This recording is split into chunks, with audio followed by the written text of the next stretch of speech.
जय श्री महाकाल। धर्म सत्य चैनल पर आप सबका स्वागत है। पिछले वीडियो में आपने दंडी भक्त के चरित्र को जाना और साथ ही जाना कमलाले क्षेत्र के त्यागराज महादेव के बारे में। तमिलनाडु के तिरुवारूर में स्थित है शिव क्षेत्र कमलाले। वहां भगवान महादेव का एक प्रसिद्ध मंदिर है जिसे त्यागराज के नाम से जाना जाता है। आज हम जानेंगे त्यागराज की प्रतिष्ठित उस मूर्ति, उस विग्रह के बारे में, वो किसके द्वारा स्थापित है और इसकी क्या कथा है। इसका सीधा सीधा संबंध है महाराज मुचकुंद से। वही मुचकुंद जिन्होंने भगवान श्री कृष्ण की सहायता करी, इंद्र की सहायता करी, असुरों को पराजित किया और श्री कृष्ण के लिए काल यवन का वध किया। बहुत ही रोचक और दुर्लभ कथा है, अंत तक जरूर सुनिएगा। महर्षि अगस्त्य जी कहते हैं, बिल्व वृक्ष के मूल में पुष्प सैया पर मां भगवती बैठी थी और उनकी गोद में अपना सिर रखकर भगवान महादेव लेटे हुए थे। कुछ ही देर में प्रदोष काल हो रहा था, जो पापियों को भी पवित्र कर देता है।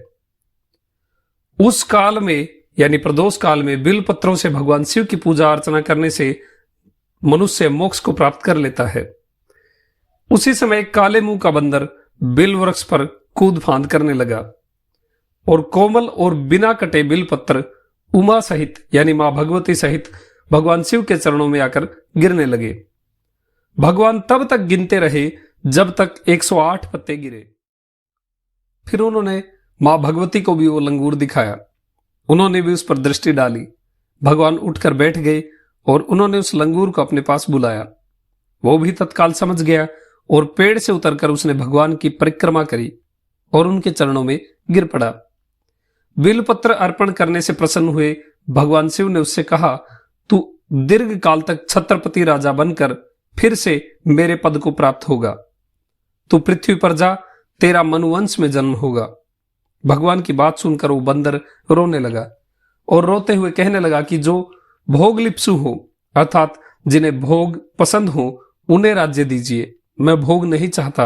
हे परमेश्वर, आपकी चरण सेवा करके भी यदि फल रूप से मुझे कहीं जन्म ही मिलेगा तो जन्म बंध से छुटकारे का उपाय ही क्या होगा। मुझ पर कृपा कीजिए, मुझे आपके चरणों में नित्य भक्ति ही मिले। राज्य तो आपकी सेवा में विघ्न डालने वाला होता है, वो मुझे नहीं चाहिए। आपकी सन्निधि में मैं दासों का भी दास बनना स्वीकार करता हूं। पृथ्वी पर मुझे जन्म मत दीजिए। वहां तो विद्या, उम्र, धन, कुल आदि अहंकार से युक्त मूर्ख व्यक्ति जीव अहंकारी बना रहता है। आपका ज्ञान उसे होता ही नहीं, इसलिए वो नीच गति प्राप्त करता है। ये तो आप मुझे धोखा दे रहे हैं। यदि मुझ पर खुश होते तो मैं ऐसी दुर्गति का उपाय कैसे देते। करुणा से भरी दृष्टि वाले आप यदि मुझ पर प्रसन्न है तो मुझे अपने सिंहासन के निकट ही रखिए। मुझे और कुछ भी नहीं चाहिए। धन आदि के उद्देश्य से आपकी सेवा करना गलत है। जहां शिव और शिवा की सेवा न हो सके वहां पैदा होना, जन्म लेना बेकार है। हे करुणा के सागर, मुझ पर दया कीजिए। ऐसे शोक करते हुए बंदर को ढांढस बंधाते हुए वृषभध्वज भगवान शिव ने कहा, सुन, दुख मत मान। जो आदेश मैंने दिया उसका पालन कर। वेदों और आगमों में यह निर्णित है कि अनजाने में की हुई मेरी पूजा अर्चना भोग फलक है, यानी अनजाने में की हुई भगवान शिव की पूजा भोग देने वाली होती है। सोच समझकर की जाए तभी मुक्ति मिलती है। प्रदोष काल में एक बिल्व से मेरी पूजा का फल बताता हूं। वैराग्य संपन्न जानकार व्यक्ति प्रदोष में मेरी पूजा से मोक्ष पाता है और अनजाने में तब मेरी पूजा हो जाए तो राज्य का भोग मिलता है। इसलिए तू एक जन्म ग्रहण कर, देवताओं को भी इष्ट भोगों का उपभोग कर। जन्म की समाप्ति में मेरा ज्ञान पाकर मेरा पद भी पालेगा। इंद्र से दोस्ती के कारण तुझे वहां भी हम दोनों के दर्शन मिलेंगे।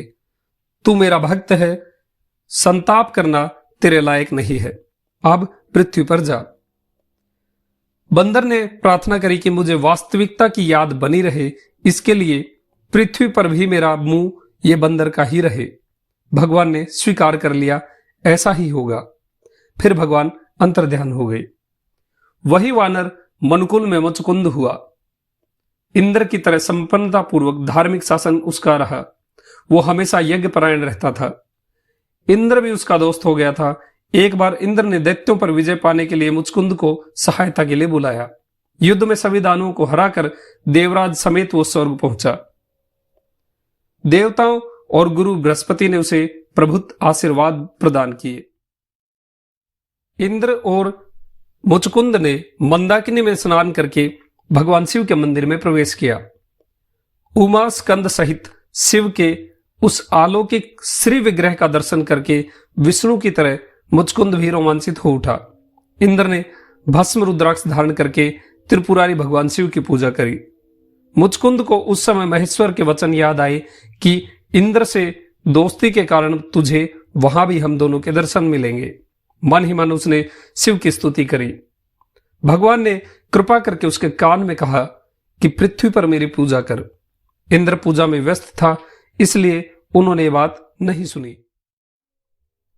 पूजा समाप्त होने पर जब मुचकुंद पृथ्वी को लौटने लगा, तब इंद्र ने उसका आलिंगन यानी उसे गले लगाते हुए पूछा कि तुम्हें क्या पसंद है। तब इंद्र का हाथ पकड़कर राजा बोला, आपके प्रेम से मैं धन्य हूं। अगर आपको मुझ पर सौहार्द है तो मुझे सोमास्कंद शिव मूर्ति प्रदान कीजिए, मैं इसकी पूजा करना चाहता हूं।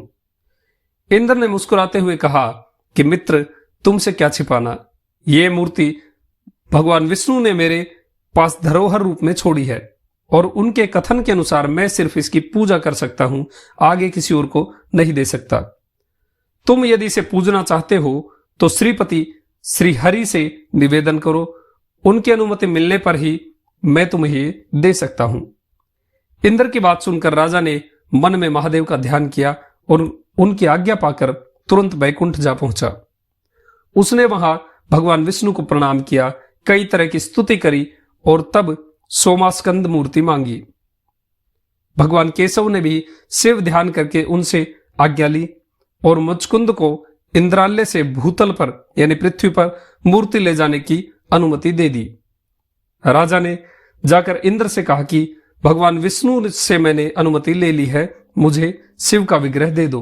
बहुत समय बीत रहा है, मैं भी पृथ्वी पर लौटना चाहता हूं। हम लोगों की मित्रता हमेशा गहरी होती रहे। यह सुनकर इंद्र चिंतित हो उठा, ये मूर्ति मैं कैसे दे दूं, मेरे दिन कैसे बीतेंगे, जीवन में खालीपन हो जाएगा और राजा की भी इच्छा पूरी होनी ही चाहिए।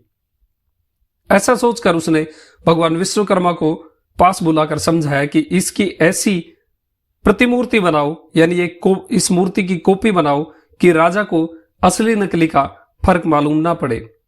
विश्वकर्मा ने भी वैसी नकल तैयार करके चुपचाप इंद्र को सौंप दी। इंद्र ने वो नकली मूर्ति राजा को देकर विदा करना चाहा। राजा ने कहा कि मुझे धोखा मत दो, असली मूर्ति दो। फिर भी इंद्र उसे ठगना ही चाहता था।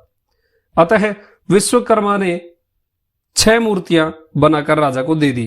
राजा भी उन्हें ले आया और भूतल पर उनकी प्रतिष्ठा और उनकी पूजा करने लगा। हर बार इंद्र मूर्ति देता था, राजा लाकर पूजता था, तो पूजा समाप्ति पर भगवान शिव आकाशवाणी से कह देते थे कि ये मेरी नकली मूर्ति है।